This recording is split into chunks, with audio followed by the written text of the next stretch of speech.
Hello dear students, welcome to this course on real analysis. This is your week number 1 and for this week it's a lecture number 2.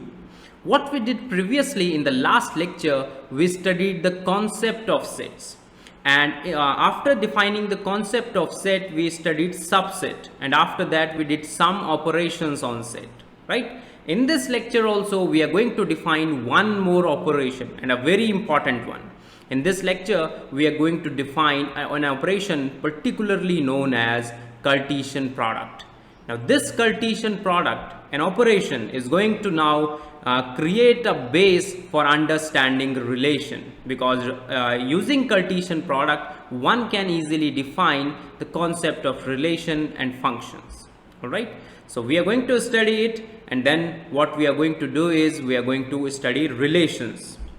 Now after relation, we are going to study its type, and then we will do some counting part on it also. Counting means how many relations are from a set A to B, how many reflexive relation we are going to have from set A to set B, how many symmetric, how many transitive relation we are going to have.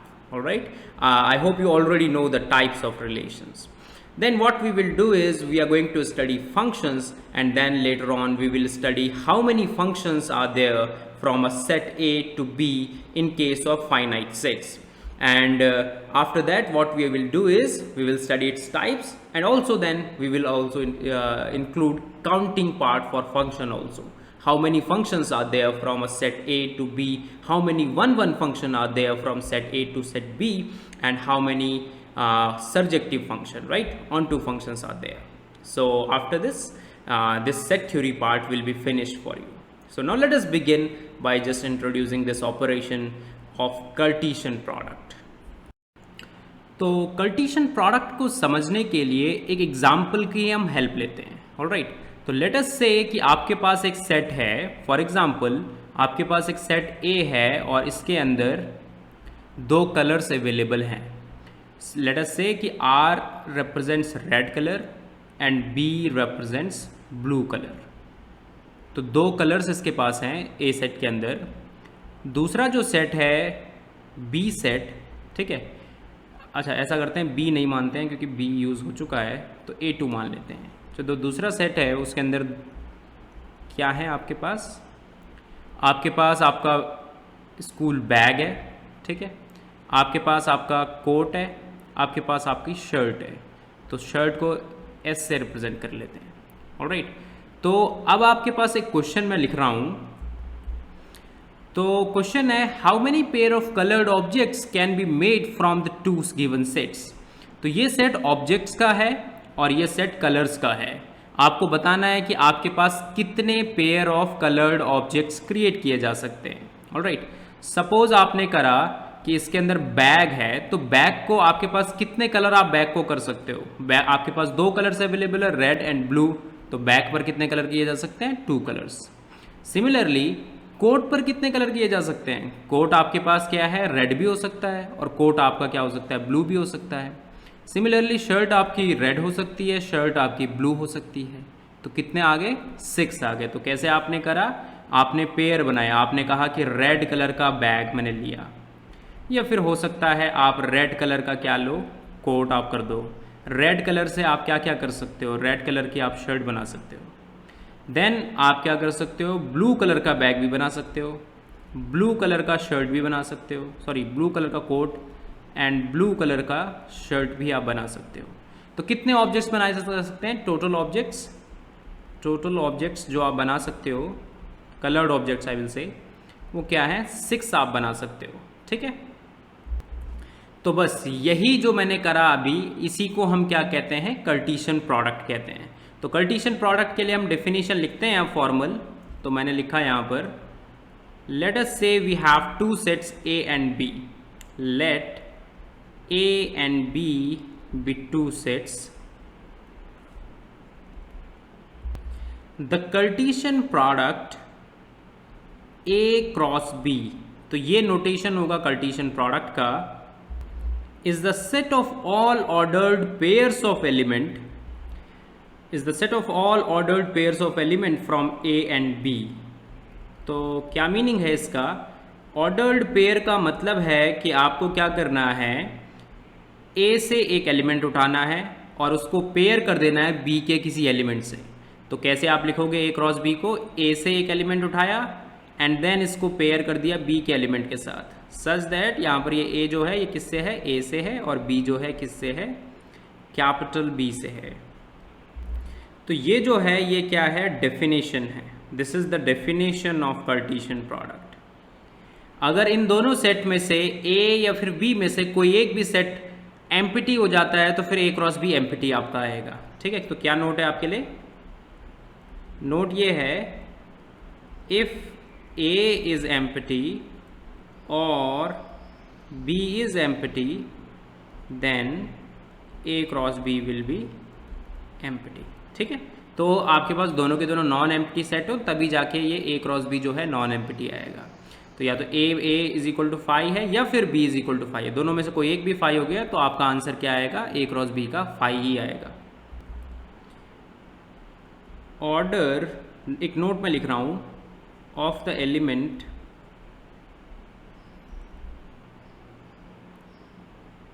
Matters here, that is A comma B जो है वो B comma ए के equal नहीं होता। अगर आपने ए को first number पे लिखा है और बी को सेकंड पे, अगर आप बी को फर्स्ट पे लिखते हैं और ए को सेकंड पे, तो वो मैटर करता है। यहाँ पर ये दोनों अनइक्वल एलिमेंट है, दोनों अलग अलग एलिमेंट है, ऐसा नहीं है कि ये दोनों के दोनों क्या हैं, सेम है। अब एक एग्जाम्पल ले लेते हैं छोटा सा। ये मान लीजिए ए सेट के अंदर 3 एलिमेंट्स हैं और आपके बी सेट के अंदर 2 एलिमेंट हैं।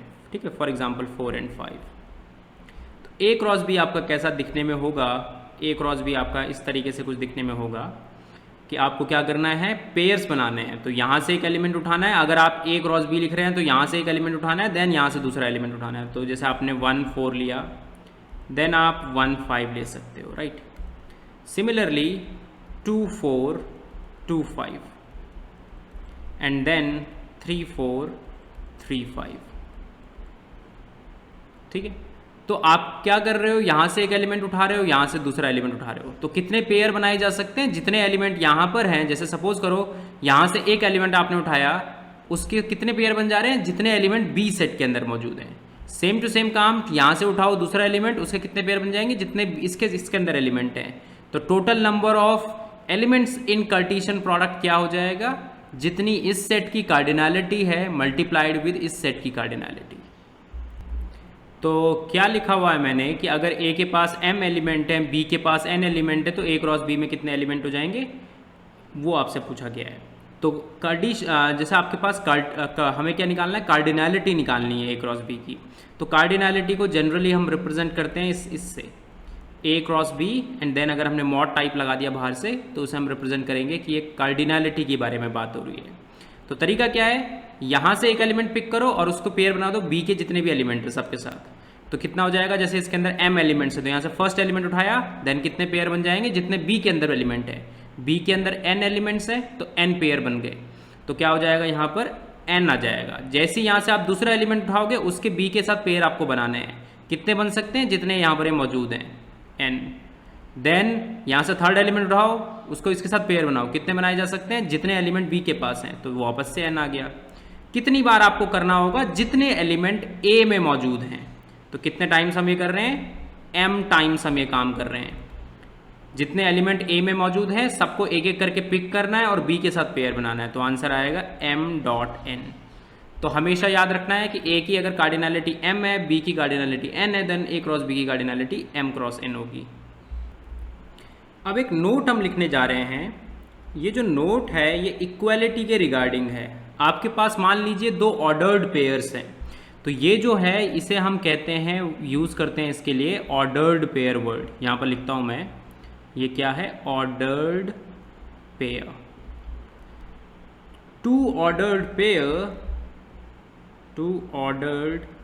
Pair are said to be equal if and only if first corresponding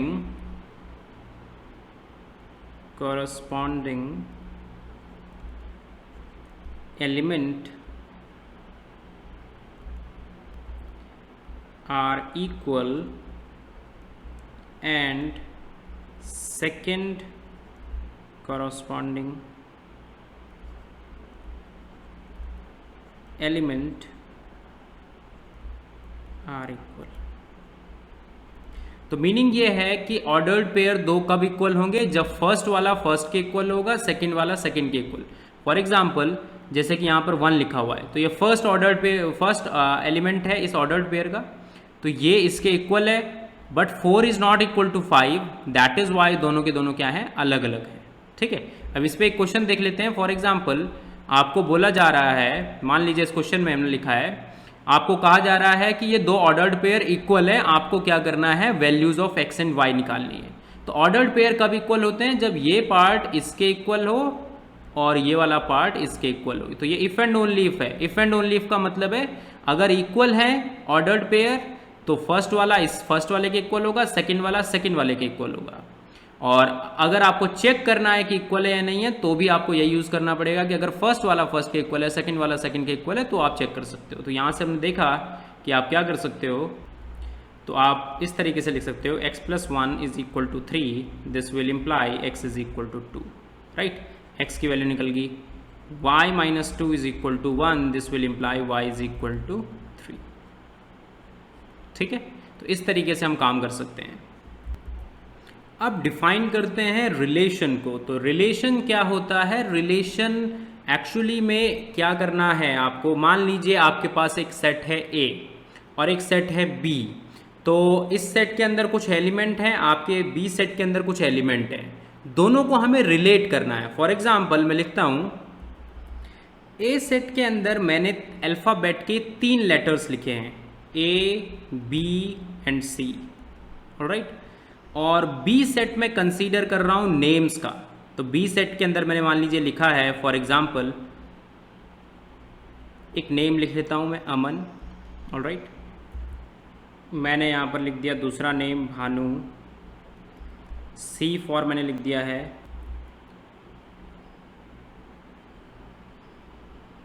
Chandra, alright. अब मैं क्या लिख रहा हूँ, मैं लिख रहा हूँ the first letter of the name will be used in order, तो मैंने क्या लिखा, the first letter, okay letter में लिखना भूल गया, first letter of the name will be used in order to relate elements of set A and B। तो आपके पास क्या है, A सेट के अंदर A, B, C 3 एलिमेंट्स थे, मैं एक डायग्राम से इनको रिप्रेजेंट कर रहा हूँ। B सेट के अंदर भी 3 एलिमेंट थे, मान लीजिए अमन, ठीक है, भानु और चंद्र। तो फर्स्ट लेटर का यूज़ करना है। फॉर एग्जाम्पल A है तो अमन का फर्स्ट लेटर A है, तो उसी का यूज़ करके आपने इसे रिलेट कर दिया। भानु का फर्स्ट लेटर जो है वो है B, तो आपने रिलेट कर दिया। आपने थर्ड उसका यूज़ करा चंद्रा, तो आपने रिलेट कर दिया, ऑलराइट। तो आपने क्या एक्चुअली में कंस्ट्रक्ट करा, एक पेयर कंस्ट्रक्ट करा, ऑर्डर्ड पेयर कंस्ट्रक्ट करा, A, Aman, B, Bhanu and C, Chandra. इस टाइप से आपने कंसीडर करा। तो एक्चुअली में ये जो है यही आपका रिलेशन है। आपने क्या करा, किसी सेट के एलिमेंट को कोई रिलेशन दिया B के साथ रिलेट करने के लिए, तो B के साथ कनेक्ट करने के लिए आपने एक रिलेशन डिफाइन कर दिया जो मैंने यहाँ पर लिखा है। आपको क्या दिखाई दिया, आपको दिखाई ये दिया कि असल में ये एक छोटा सा सबसेट है। सबसेट है किसका, the given A cross B का। अगर आप A क्रॉस B लिखोगे तो A क्रॉस B का ये जो है, इसे मान लो R से रिप्रेजेंट कर दो इस सेट को, तो आप लिखोगे this relation R is subset of A cross B। A cross B, ये जो रिलेशन है ये सबसेट है A क्रॉस B का। तो एक्चुअली में रिलेशन की डेफिनेशन भी यही होती है कि relation is a subset of the Cartesian product A cross B। तो लिख दिया है मैंने definition, a relation R from a non empty set A to a non empty set B is a subset of the Cartesian product A cross B. ये जो relation है कैसे define किया जाता है? The relation R is derived by describing the relation between first element and second element of the ordered pair in A cross B। ठीक है, अब आपने क्या देखा है, ये है रिलेशन की डेफिनेशन। तो आपको क्या करना है, फर्स्ट एलिमेंट को सेकंड के साथ किसी रिलेशन की हेल्प से क्या करना है, रिलेट करना है। आप सबसेट्स को क्रिएट कर रहे हो, तो जनरली एक नोशन डिफाइन करा जाता है डोमेन का। ऑलराइट, तो डोमेन एक्चुअली में क्या है, आपने कहा first element of the ordered pair, तो आपने उन सभी को कलेक्ट कर लिया। The set of all first element of the ordered pair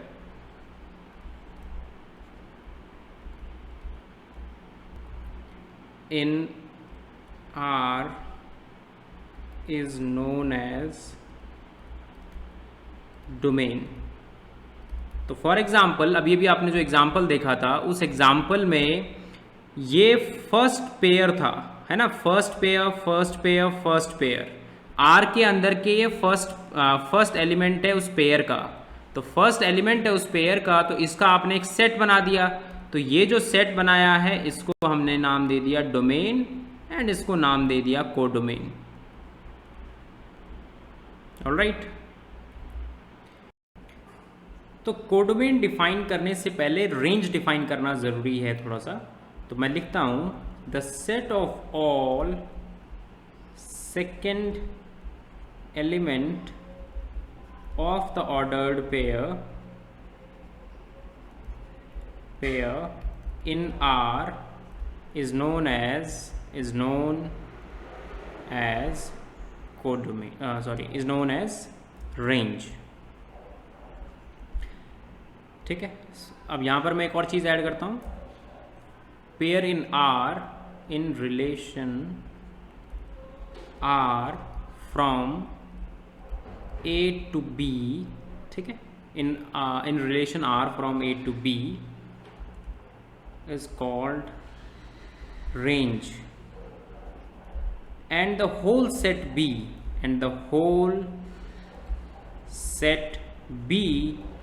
is called codomain। For example, जैसे कि हमने यहाँ पर देखा, एक एग्जाम्पल था हमारे पास, तो यहाँ पर क्या है, मैंने मेंशन करा है कि एक और नेम को इंट्रोड्यूस करा। जैसे फॉर एग्जाम्पल डेव एक और नेम मैंने यहाँ पर लिखा। अब डेव के लिए यहाँ पर कोई एलिमेंट नहीं है जो इससे रिलेट कर रहा है, क्योंकि यहाँ पर डी नहीं लिखा हुआ मैंने लेफ्ट साइड में, तो डोमेन में डी नहीं है, इसलिए इससे कोई रिलेट नहीं कर रहा है।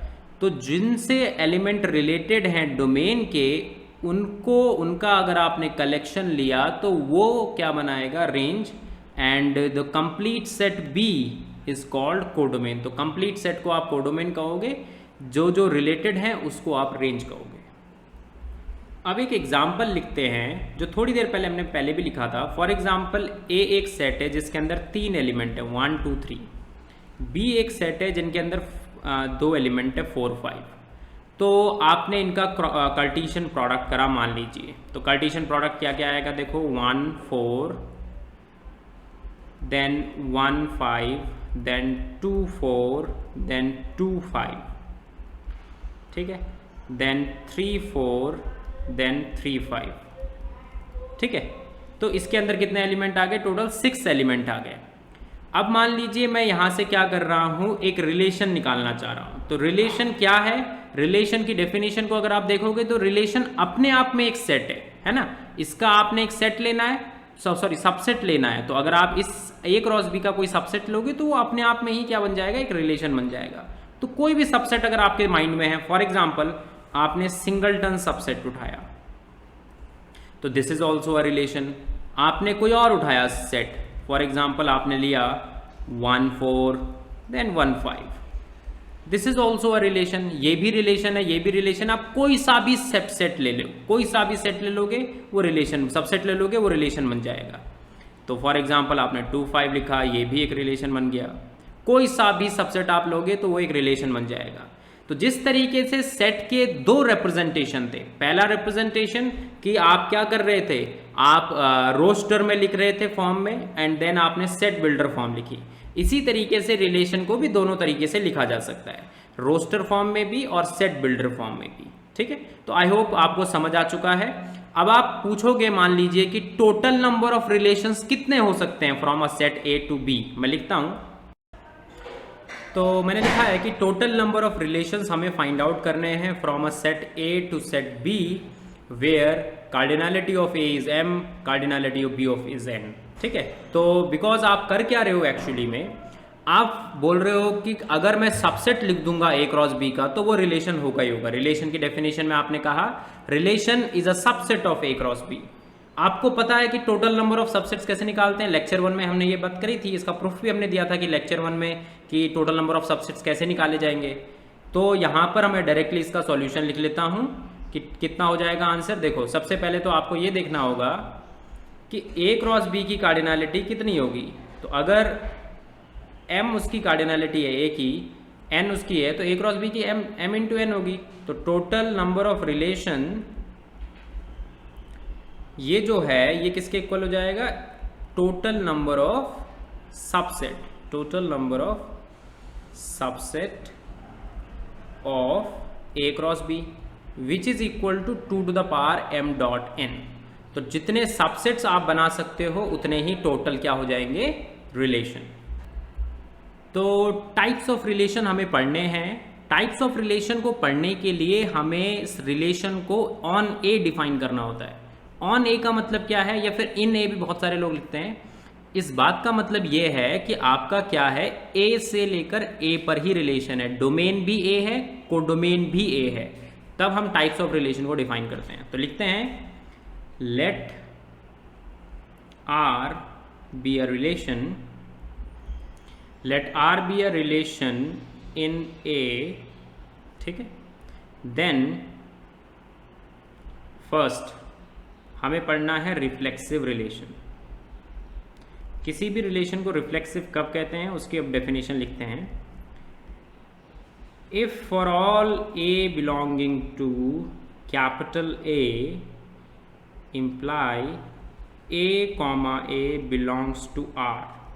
तो आर अगर रिलेशन है हमारा और उसमें क्या हो जाए, ए का कोई भी एलिमेंट हो, अगर ए कॉमा ए आर में बिलोंग कर रहा है फॉर एवरी एलिमेंट ए, तो ये फॉर ऑल है, फॉर एवरी एलिमेंट ए इन ए, अगर ये बिलोंग कर जाए आर में तो आप कह दोगे कि आपका जो रिलेशन है वो क्या है, एक रिफ्लेक्सिव रिलेशन है। ठीक है, सेकेंड चीज रिफ्लेक्सिव हो गया। अब सिमेट्रिक, तो ये बात नोटिस करने वाली है कि यहां पर फॉर ऑल लिखा हुआ है। सिमेट्रिक में क्या होता है कि अगर आपके पास ए कॉमा बी रिलेशन में जाए, इफ ए कॉमा बी अगर आपको रिलेशन में दिखता है तो बी कॉमा ए को भी दिखना जरूरी है। ठीक है, तो अगर ए कॉमा बी दिख रहा है तो बी कॉमा ए को भी दिखना होगा। तो this is called symmetric relation.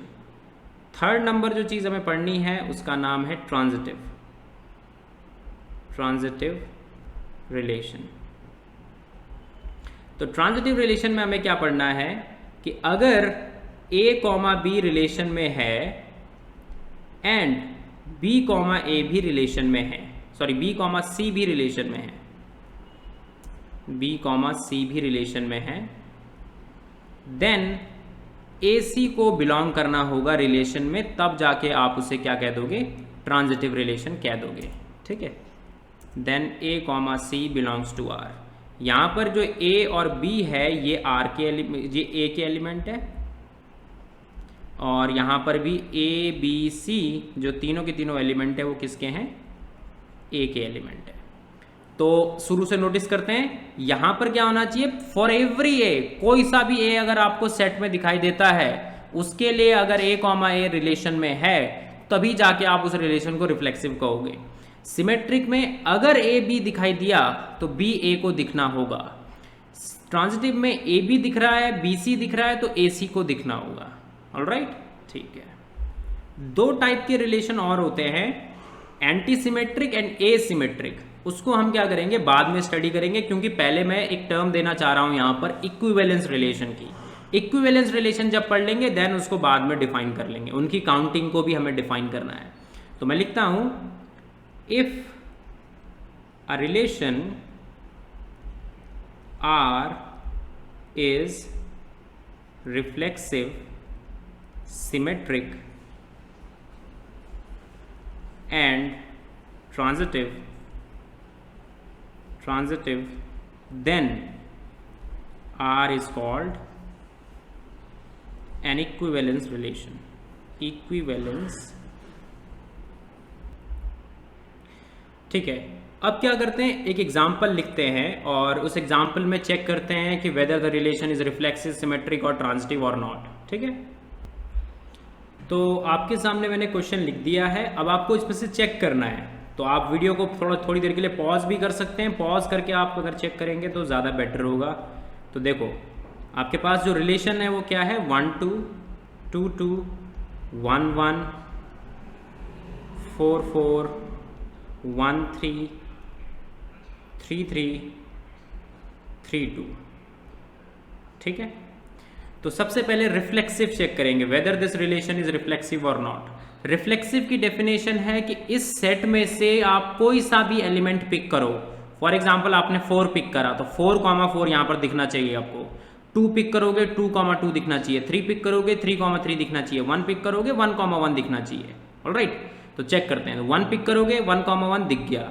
2 pick करोगे 2,2 दिख गया। 3 पिक करोगे 3,3 दिख गया। 4 पिक करोगे 4,4 दिख गया।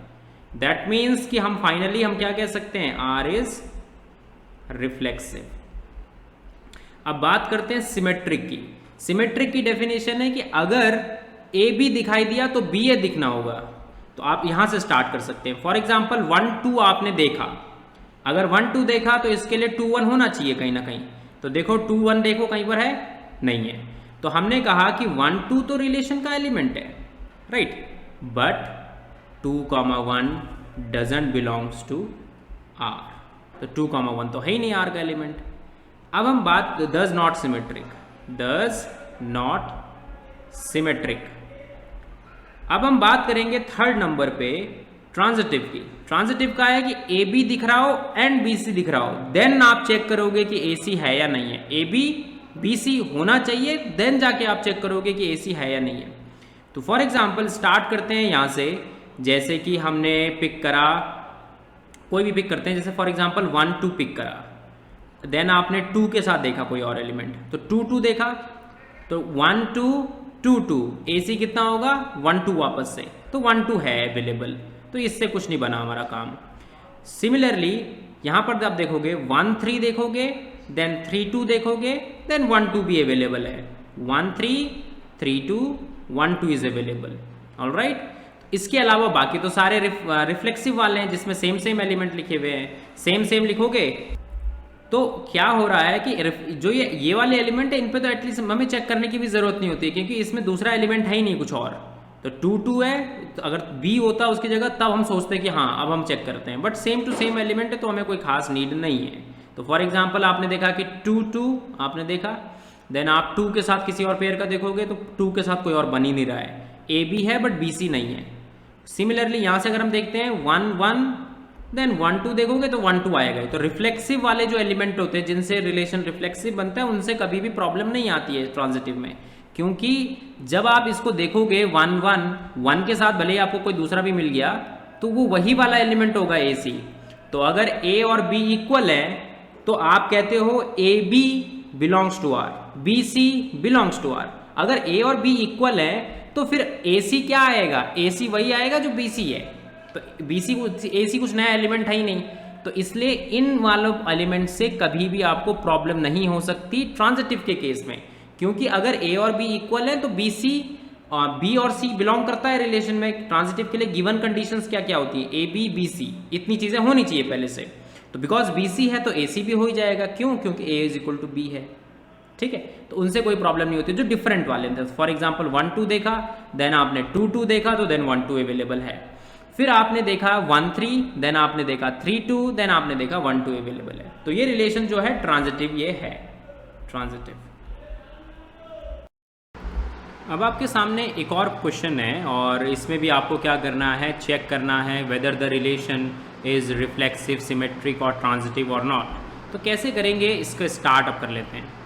तो सबसे पहले आपको देखोगे कि आपका रिलेशन इस बार रोस्टर फॉर्म में नहीं है। आपको मैंने कहा था कि रिलेशन अपने आप में एक सेट है, इस वजह से ऐसा ज़रूरी नहीं है कि वो हमेशा रोस्टर फॉर्म में ही रहे, हो सकता है वो सेट बिल्डर फॉर्म में आ जाए, तो ये सेट बिल्डर ही है। तो पहला हम क्या ट्राई करेंगे, इस सेट को लिखने की कोशिश करेंगे रोस्टर फॉर्म में, उससे सॉल्व करेंगे। देन एक बार विदाउट रोस्टर फॉर्म क्या हम इसको देख सकते हैं, क्या हम इसको सॉल्व कर सकते हैं, उस बारे में सोचेंगे।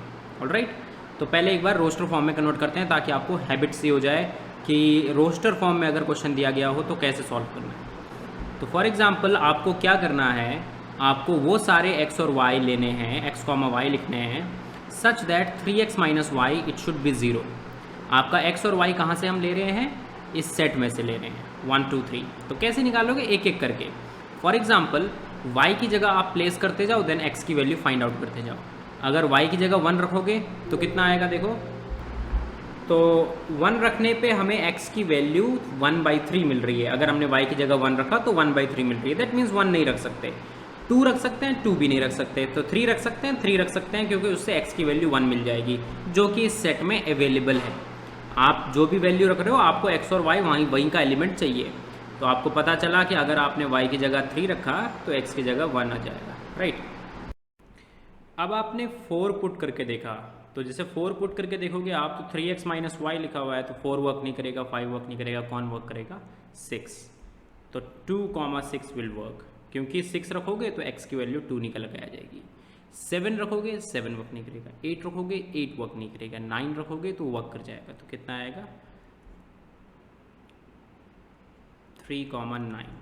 देन आगे चलते हैं, आपने रखा 8 9 हो गया, 10 रखा नहीं वर्क करेगा, 11 रखोगे नहीं वर्क करेगा, 12 रखोगे तो वर्क कर जाएगा, तो 4,12, ठीक है। अब आप 13 रख के देखो और 14 रख के देखो, कोई भी वर्क नहीं करेगा एज अ वाई, ठीक है, तो ये यहीं पर क्लोज हो जाएगा।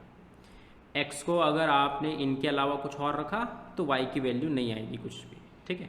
फॉर एग्जाम्पल जैसे कि मैंने x की जगह 1 रखा, x की जगह 1 रखा तो y 3 आएगा, 2 रखोगे तो 6 आएगा, 3 रखोगे तो 9 आएगा, 4 रखोगे तो 12 आएगा, इसके बाद 5 रखोगे तो 15 आ जाएगा, जो कि आउट ऑफ द सेट हो जाएगा। तो इसीलिए सिर्फ यही आंसर आने वाला है। तो देखो इसका रोस्टर फॉर्म बड़ा छोटा सा है, बहुत ईजिली हम वेरीफाई कर सकते हैं।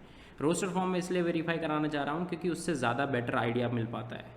तो जैसे कि अब आप देखोगे आपकी डेफिनेशन क्या है, आप कहते हो कि कोई भी रिलेशन रिफ्लेक्सिव है अगर क्या हो जाए, कोई भी एलिमेंट मैं इस सेट में से उठाऊं, वो एलिमेंट मुझे यहाँ पर मौजूद मिले a, की फॉर्म में। तो फॉर एग्जांपल 1 उठाया तो 1, 1 अवेलेबल होना चाहिए, 2 उठाया 2, 2 अवेलेबल होना चाहिए, 3 उठाया 3, 3 अवेलेबल होना चाहिए। तो आपने देखा कि ऐसा तो कुछ हो ही नहीं रहा है, 1 उठा रहे हो 1, 1 अवेलेबल नहीं है, 1 belongs to a but 1, 1 doesn't belongs to r। ये आपका रिलेशन है, तो that is why it is not reflexive, does not reflexive, ठीक है। अब दूसरा ट्रांजिटिव, सिमेट्रिक के लिए क्या होता है कि ए बी हो तो बी ए को होना पड़ेगा। आपने देखा 1 3, बट 1 3 के बाद तो कुछ है ही नहीं, 2 3 1 तो है नहीं available, 1, 3 belongs to R but 3, 1 doesn't belongs to R, thus not symmetric।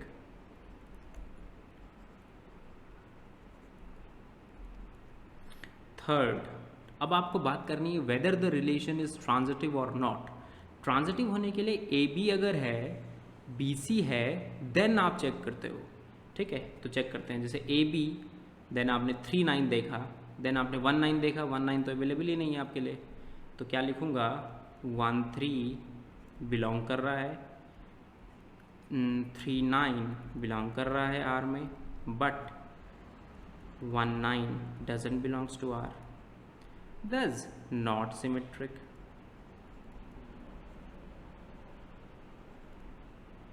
ठीक है, so the given relation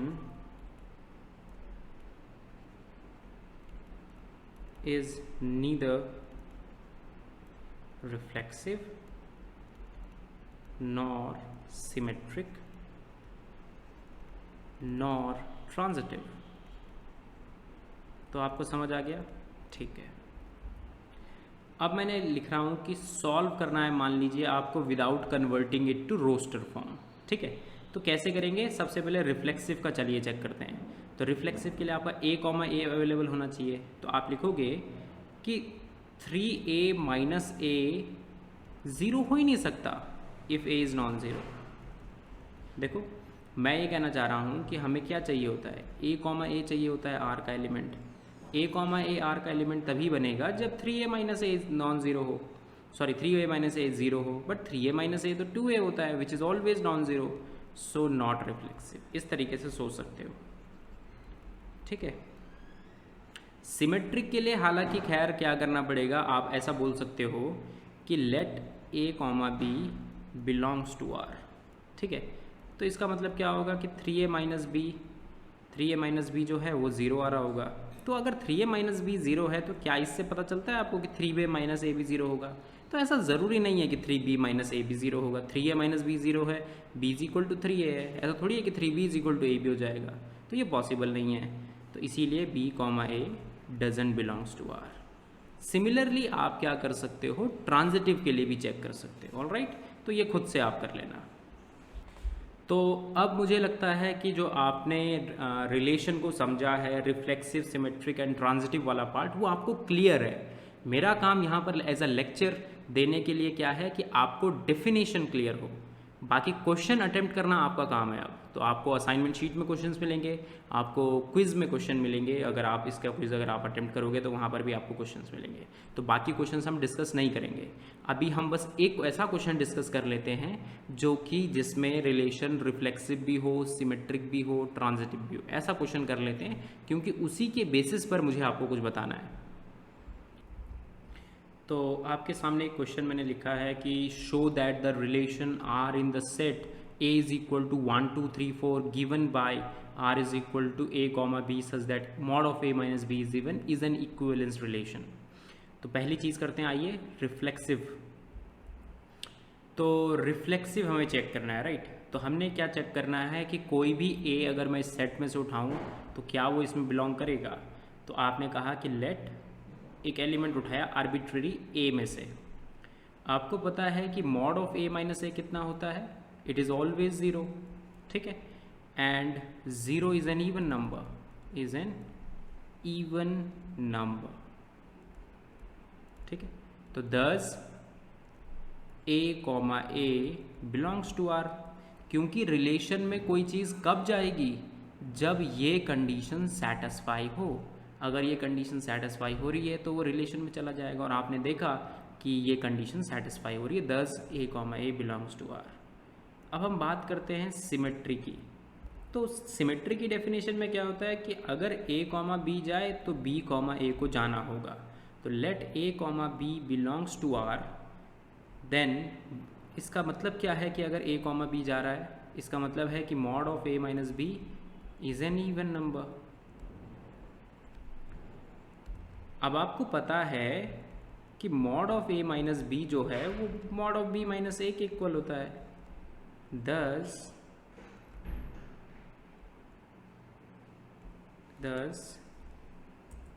b comma a belongs to R. क्यों b कॉमा ए करेगा बिलोंग, क्योंकि वो चीज़ बिलोंग करेगी जिनका डिफरेंस क्या आएगा, इवन आएगा। तो b और a का डिफरेंस इवन आ रहा है, तो b कॉमा ए भी कर गया आर को बिलोंग, हैंस सिमेट्रिक।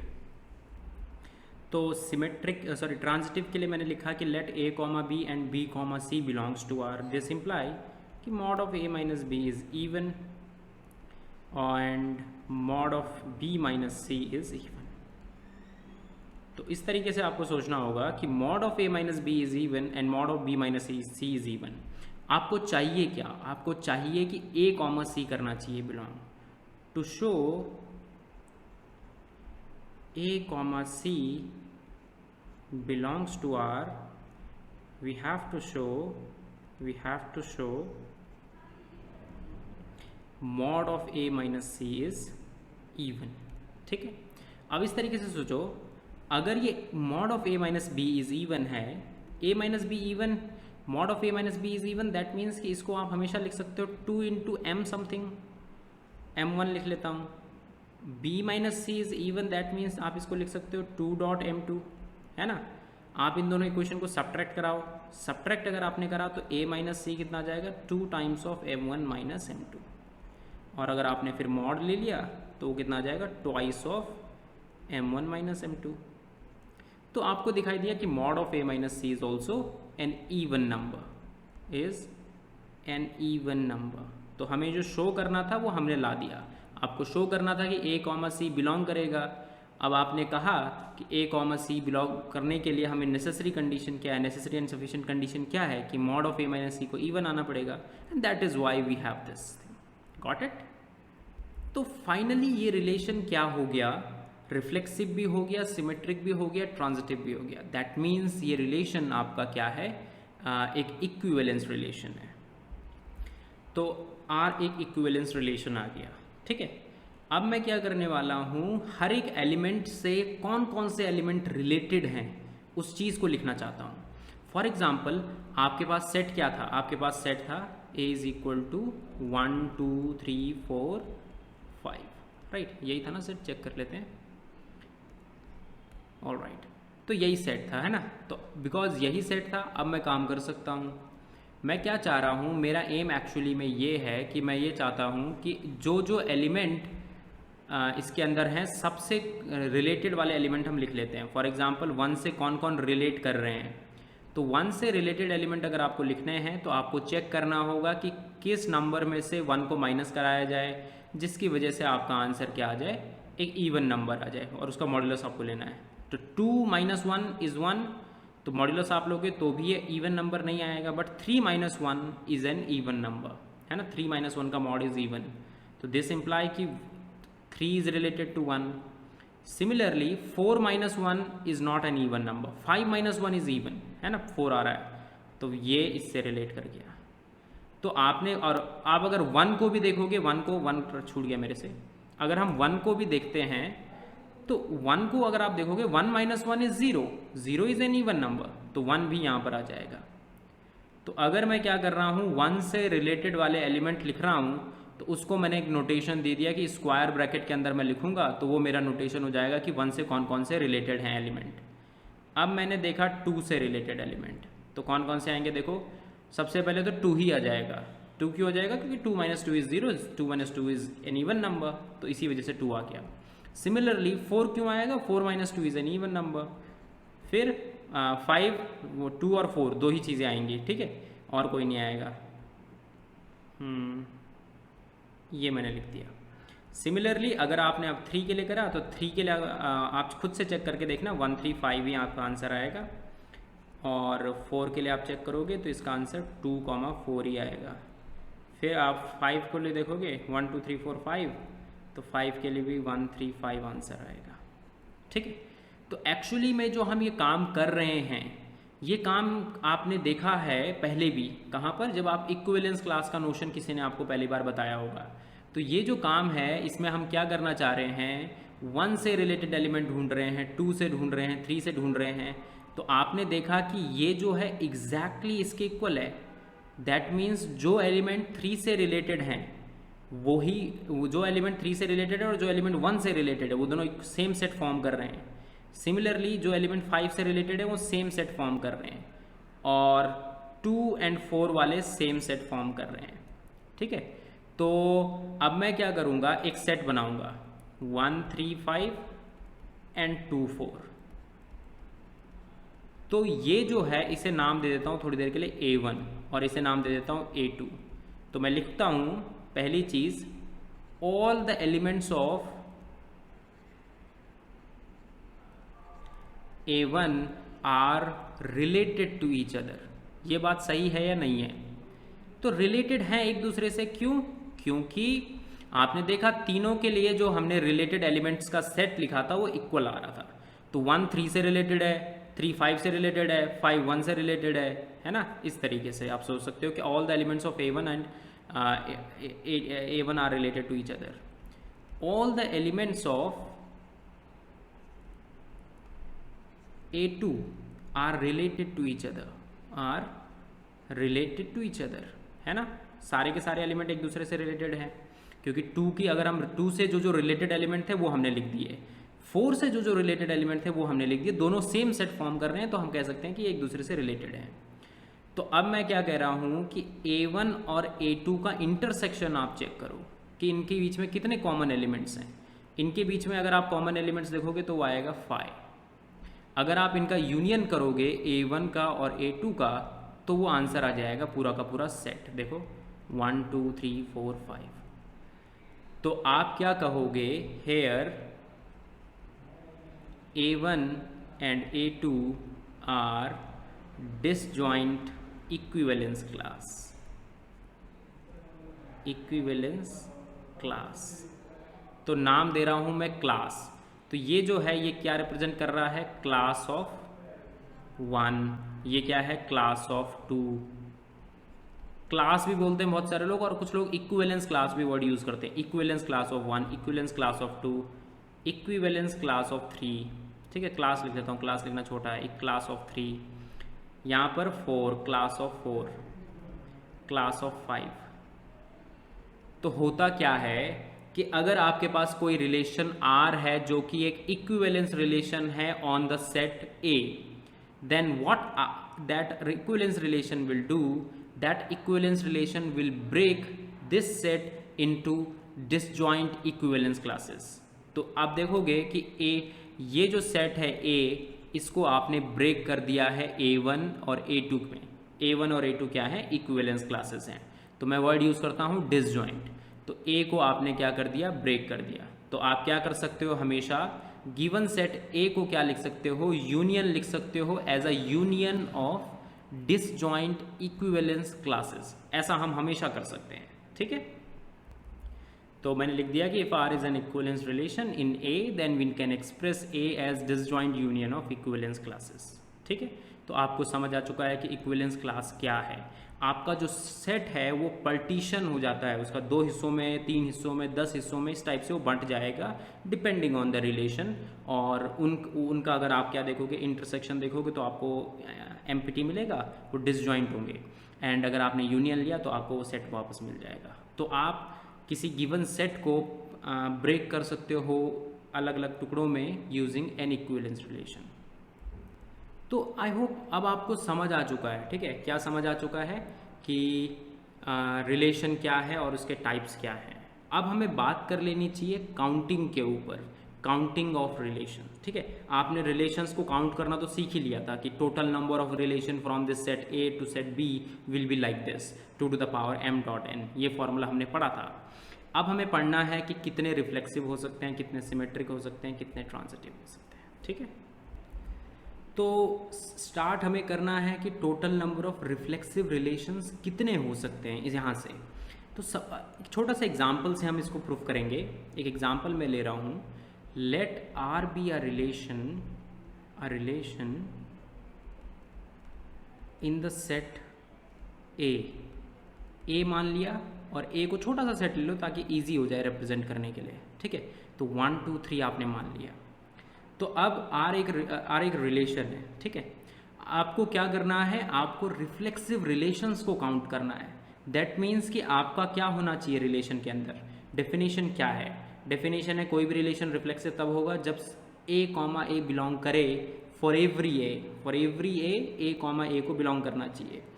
तो जब मैं इसका कार्टेशियन प्रोडक्ट लूँगा A क्रॉस A, रिलेशन होता क्या है, कार्टेशियन प्रोडक्ट का ही सबसेट होता है। तो 1, 1 2, 2, 3, 3, एंड देन बाकी मैं करता जाता हूँ 1 2, ठीक है, 1 3, then 2 1 2 3 and then 3 1 and then 3 2, ठीक है।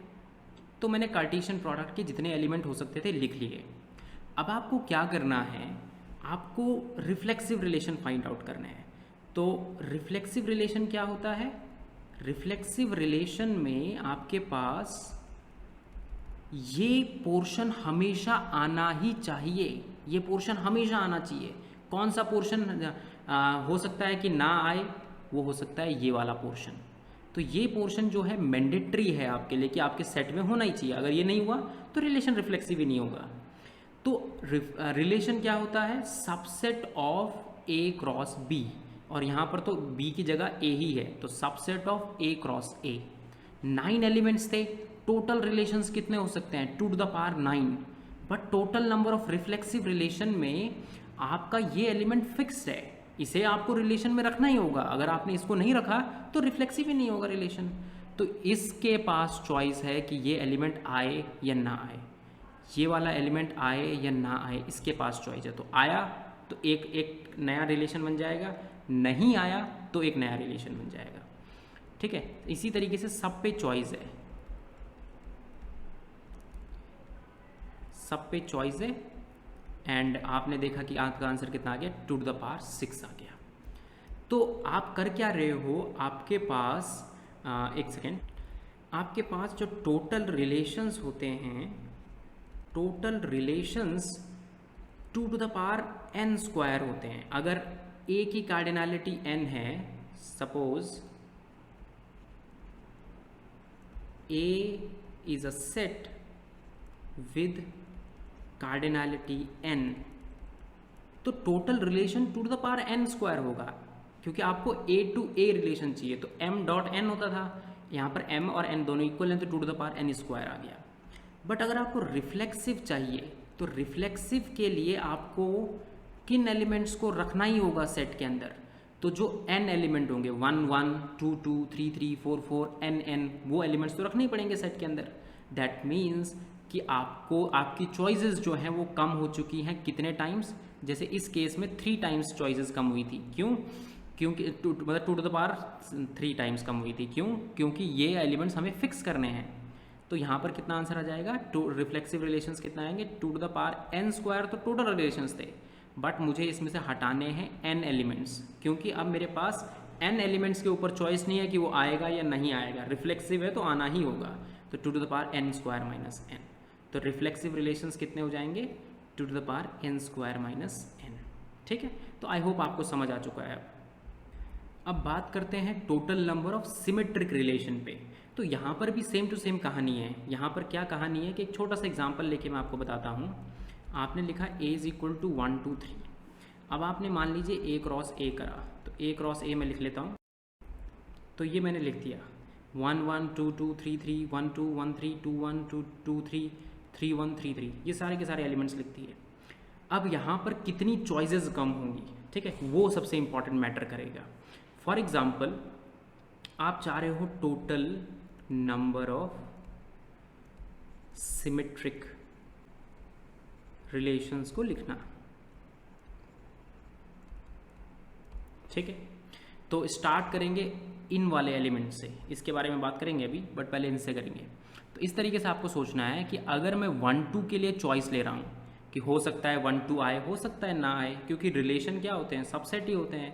तो सबसेट में कोई एलिमेंट हो सकता है प्रेजेंट हो और कोई एलिमेंट ना हो प्रेजेंट। तो इसके पास 2 चॉइसेस हैं। जब आपने इसके पास 2 चॉइसेस ले ली तो अब इसके पास कोई चॉइस ही नहीं है, नो चॉइस। क्यों नहीं है चॉइस? क्योंकि आपको पता है रिलेशन सिमेट्रिक है। सिमेट्रिक होने की वजह से अगर ये एलिमेंट आ रहा है तो इसको आपका क्या होगा? ये एलिमेंट को हटाना होगा, सॉरी ये इस एलिमेंट को आना ही होगा, हटाना नहीं, इस एलिमेंट को आना ही पड़ेगा।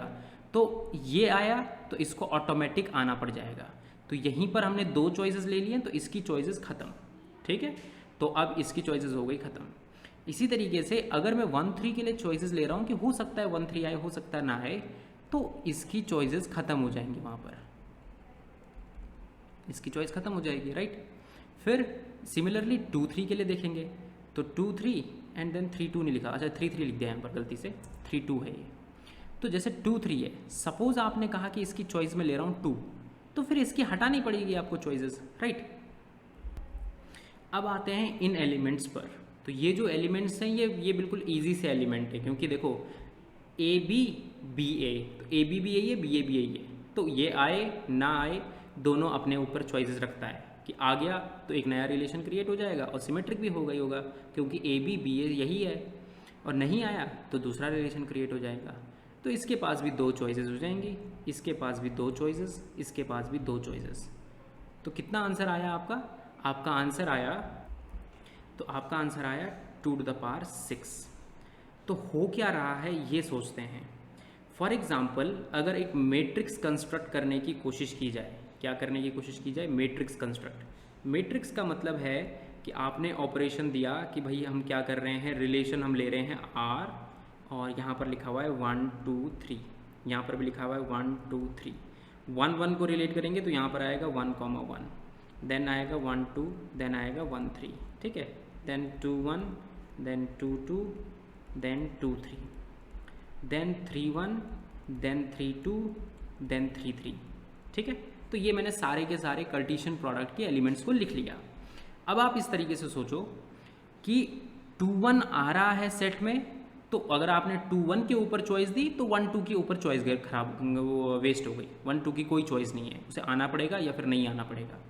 3 1 पे चॉइस दी तो 1 3 की चॉइस गायब हो गई, 3 2 की चॉइस दी तो 2 3 की चॉइस गायब हो गई। इनके डायगोनल में जो एलिमेंट है उनके पास चॉइसेस हैं। तो आपके पास किन एलिमेंट्स के बारे में हम बात करेंगे? हम बात करेंगे सिर्फ इन्हीं एलिमेंट्स की चॉइस के ऊपर। तो जो ये है, अगर इन एलिमेंट्स की चॉइस के ऊपर हम बात कर रहे हैं तो इन एलिमेंट्स की चॉइसेस अपने आप फिक्स हो जा रही हैं, इनके पास कोई चॉइस नहीं है। तो आपने देखा कि ये 1 एलिमेंट है, 2 है, ये 3 एलिमेंट है, तो टोटल कितने एलिमेंट्स हो गए जिनकी चॉइसेस मैटर करती हैं? 1 2 3 4 5, कितने हो गए? सॉरी 1 2 3 4 5 6 हो गए। तो कैसे कैलकुलेट करेंगे? 1 + 2, 1 + 2 + 3, 1 + 2 + 3 कितने हो गए? तो इसको मैं लिख सकता हूँ 3 × 3 + 1/2। कौन सा फॉर्मूला लगा रहा हूँ? आपको पता है एक फॉर्मूला 1 + 2 + 3 अप टू n, इसका फॉर्मूला सभी को पता होता है, n × n + 1/2 है ना। तो वही फॉर्मूला मैं लगा रहा हूँ। तो इतने एलिमेंट्स की चॉइसेस मैटर करेंगी। तो रिलेशंस कितने आ जाएंगे सिमेट्रिक वाले? जितने 2 की पावर में ये, तो number of symmetric relation is equal to 2 to the power n × n + 1/2। तो हो गया क्लियर? डाउट हो गया आप क्लियर पूरा अच्छे से कि आपका फॉर्मूला क्या बनेगा? तो फॉर्मूला बनेगा ये जो मैंने आपके सामने अब लिख दिया है, ठीक है। तो सारा का सारा गेम जो है वो वहीं पर आ जाता है जहाँ पर मैंने आपको सिखाया था कि total number of subset of a set कैसे लिखते हैं। अगर आपको वो आता है कि total number of a set of a subset कैसे निकालते हैं, तो ये बहुत ईजी सा है, ठीक है। और अगर आपको समझ ना आए तो आप डिस्कशन में मेरे से पूछ सकते हैं। अब एक और क्वेश्चन है, मान लीजिए आपके पास कितने हैं? n एलिमेंट्स हैं। n एलिमेंट्स में से आपको क्या फाइंड आउट करना है कि a के अंदर n एलिमेंट्स हैं और आपको फाइंड आउट करना है कि a से a पर कितने रिलेशंस हो सकते हैं जो कि ट्रांजिटिव हो। तो इसका आंसर ये है कि this question is very difficult. Alright, आपको जब तक एक पर्टिकुलर क्वेश्चन ना दे दिया जाए कि ये आपका सेट है, आप इस पर फाइंड आउट करो, तब तक इसके लिए एक जनरलाइज्ड फार्मूला लिखना इम्पॉसिबल है। तो आपको जैसे मान लीजिए कोई सेट दे दिया गया, छोटा सा सेट दिया है और एग्जैक्टली आपको एलिमेंट बता दिए गए हैं और देन आपको फाइंड आउट करना है, तो आपको सारे रिलेशंस फाइंड आउट करने होंगे एंड देन एक एक करके उनमें से देखना होगा कौन सा ट्रांजिटिव है और कौन सा नहीं है। तो मैं इसके नीचे बस यही लिखूंगा, not possible to write a generalized formula for this। ठीक है, तो जनरलाइज्ड फार्मूला लिखना पॉसिबल नहीं है इसके लिए, तो ये बस आपको यहीं पर ख़त्म कर देना है। टोटल नंबर ऑफ रिफ्लेक्सिव आपको पता है, टोटल नंबर ऑफ सिमेट्रिक आपको पता है, एंटी सिमेट्रिक एक और रिलेशन मैंने आपको बताया था एंड देन मैंने ये सिमेट्रिक बताया था। इसके बारे में मैं डायरेक्टली असाइनमेंट शीट में डिस्कस करूँगा, ठीक है, वहाँ पर। तो बस इस लेक्चर को इतना ही ख़त्म करते हैं। और कल के लेक्चर में हमें क्या पढ़ना है, function, then its types, and then after that हम थोड़ा बहुत कंपोजिशन के बारे में भी पढ़ लेंगे और काउंटिंग के बारे में भी पढ़ लेंगे फंक्शंस की। Alright, so thank you.